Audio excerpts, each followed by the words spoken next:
Bueno, ahora nos va a apoyar Gaby con la lectura de una reseña que hizo Rita sobre el caso de Ingrid Escamilla. Ingrid Escamilla tenía 25 años. Era una joven que acababa de terminar su maestría en turismo. Sus amigos la describen como entusiasta y amorosa. Ella estaba feliz porque acababa de terminar su tratamiento de ortodoncia y podía lucir una sonrisa reluciente. En febrero de este año fue asesinada por su pareja sentimental, Francisco Robledo, de 46 años. Aún después de su atroz asesinato, aquello que la conectaba con este mundo, su cuerpo y su memoria, fueron violentados brutalmente no solo por su feminicida, sino además por un número importante de personas que compartieron la noticia como un espectáculo. 7 meses antes de su asesinato, Ingrid había denunciado por violencia a Francisco Robledo ante la Fiscalía del Juzgado de lo Familiar, quienes no activaron los protocolos de protección de víctimas. Entre el 8 y 9 de febrero, Francisco Robledo desmembró el cuerpo de Ingrid tirando sus vísceras por la cañería. Tras su muerte, una vez más, las autoridades incurrieron en faltas graves. Quienes debían encargarse de administrar la justicia para la memoria de Ingrid y sus familiares, filtraron fotografías de su cuerpo desmembrado. Las imágenes fueron difundidas por WhatsApp y algunos periódicos las publicaron en primera plana. Por mencionar algunos, el tabloide Pásala tituló la noticia en su portada con "La culpa la tuvo Cupido", pues el asesinato ocurrió a una semana de San Valentín. La nota se encontraba acompañada con una foto explícita del cuerpo de Ingrid.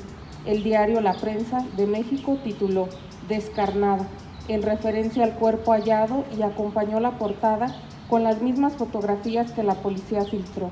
Para aumentar el morbo en redes sociales, un video, también divulgado por la policía, muestra al detenido siendo interrogado dando detalles del crimen. La información explícita del feminicidio de Ingrid y las imágenes que tomaron los peritos fueron utilizadas por algunos usuarios en distintas redes sociales para juzgar y hacer bromas del brutal asesinato. Diversas personas y asociaciones, en su mayoría feministas, condenaron estos hechos. Sin embargo, también fueron duramente reprendidos por una sociedad que no comprende la violencia de género como un hecho social que aqueja particularmente a este país. Aleida Belém escribió al respecto en Twitter: "El que exhiban el cuerpo desollado de Ingrid Escamilla solo demuestra que ni siquiera muertas nos pueden tratar con dignidad. Somos un objeto de consumo para su morbo. Nos odian y nos están matando cada vez de las maneras más atroces". Las respuestas a este comentario no se hicieron esperar, en detrimento de la memoria de Ingrid. Una de las réplicas más gustadas la escribe Raquel Dahl, quien comentó: "Cálmate, feminazi. A un asesinato, sea quien sea, hombre, mujer, niño, se le debe respeto". Algunos más comentaron que era una exageración pedir que no se difundieran dichos videos y fotografías, apelando a nuestra libertad de expresión. Sin embargo, especialistas en violencia de género consideran que estos actos promovieron una apología de la violencia y una invitación a las prácticas feminicidas. Por lo anterior, consideramos que el contenido audiovisual en torno al asesinato de Ingrid y de muchas otras mujeres se presenta y se consume como una invitación a la violencia, al morbo y a la reproducción de conductas que socavan la integridad de las mujeres. Nuestra invitación como mujeres académicas es analizar, cómo se divulga la violencia contra las mujeres, por qué esa información a veces llama a la invitación y cómo se pueden producir nuevos instrumentos normativos y educativos relacionados con la difusión de los feminicidios en los medios de comunicación. Es importante hacer notar que la polarización de la sociedad en torno a la violencia machista es alimentada muchas veces por las mismas instituciones encargadas de la impartición de justicia y de los más media.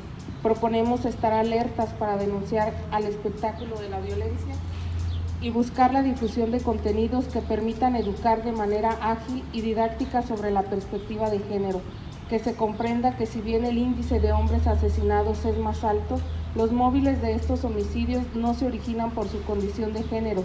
Son mínimos los casos en que a un hombre se le asesina por el hecho de serlo. Sin embargo, a las mujeres las matan hombres por el hecho de ser mujeres, y a diferencia de los homicidios en varones, la mayoría de las mujeres son golpeadas, violadas y torturadas antes de su muerte. Incitar a conocer los casos de feminicidios a través del morbo, como en el caso de Ingrid, es formar parte del problema, ya que aún después de la muerte, las mujeres seguimos siendo la golosina del patriarcado que disfruta de las violencias machistas, porque somos el grito de las que ya no están, porque nunca más tendrán la comodidad de nuestro silencio. Ingrid, aquí está tu mano. Gracias. Ahora vamos a invitar a la doctora Verónica a que pase a darnos algunas palabras para este evento. La persistente violencia contra las niñas y las mujeres en Michoacán. Se podría hablar largamente sobre esta temática. Aquí solo quiero enfocar muy brevemente algunos elementos de la centralidad de la violencia contra mujeres y niñas. Al descentrar la historia patriarcal y cuestionar sus ejes historiográficos provenientes de la dominancia masculina, descubrimos narrativas en donde las figuras femeninas protagonizan historias de empoderamiento social, cultural y político.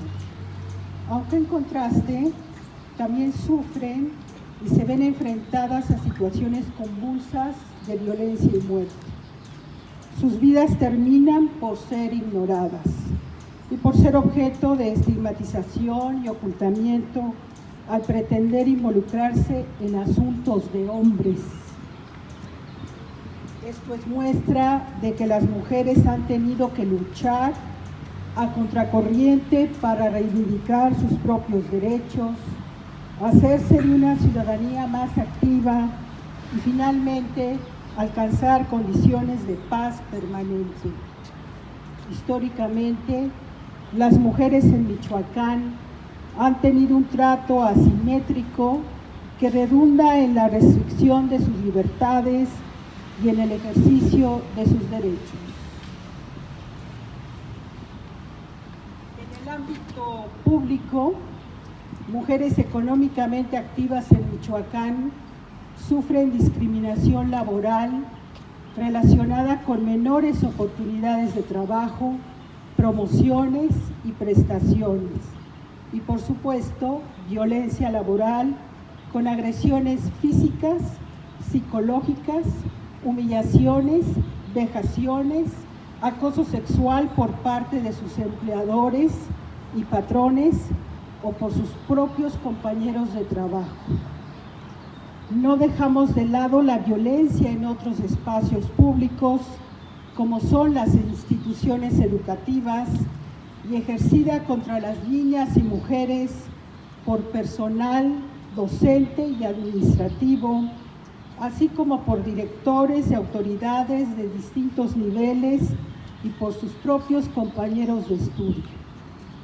Además, la violencia en los espacios públicos y comunitarios tiene una alta incidencia en la entidad, reflejada en ofensas verbales, piropos groseros y con connotación sexual sobre el cuerpo femenino, manoseos, hostigamiento sexual, exhibicionismo, violaciones en la vía pública, establecimientos laborales, industriales, comerciales, de servicios, transporte público, áreas rurales, etc., ya sea por parte de extraños o de sus propios familiares, amigos, parejas, exparejas y conocidos.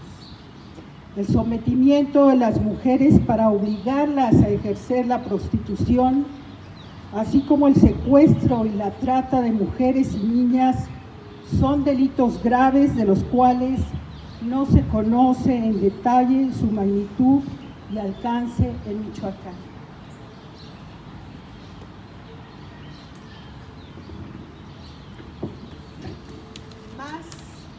Más oculta e invisible es la violencia intrafamiliar y conyugal, porque se considera hasta hoy como natural y de la competencia íntima de las parejas y encerrada en la esfera privada y familiar.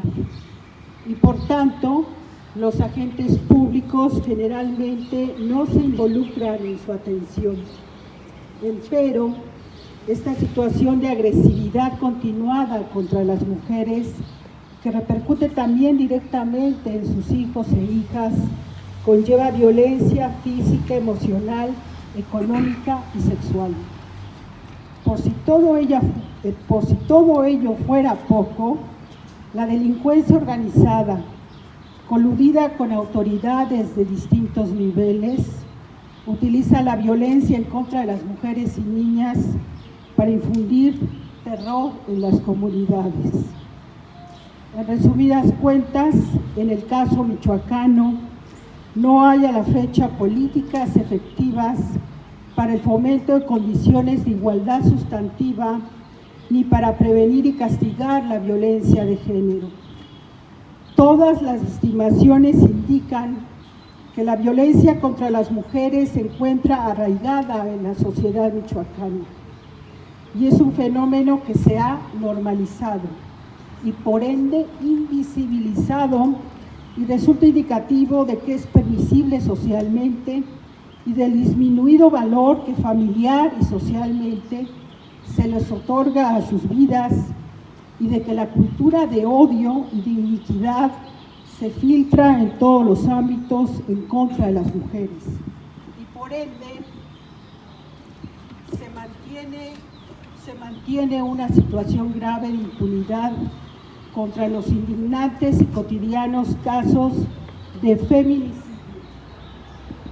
Finalmente, planteo la edificación de nuevas identidades femeninas más enérgicas, sin regatearle su capacidad de compromiso con la realidad y su inteligencia para crear como colectivo femenil una nueva ciudadanía emancipada y arraigada en una cultura de paz.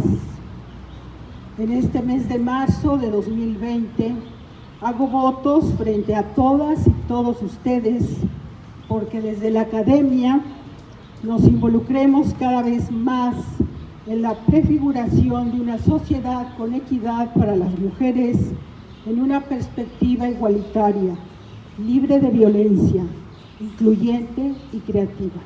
Gracias. Muchas gracias, doctora.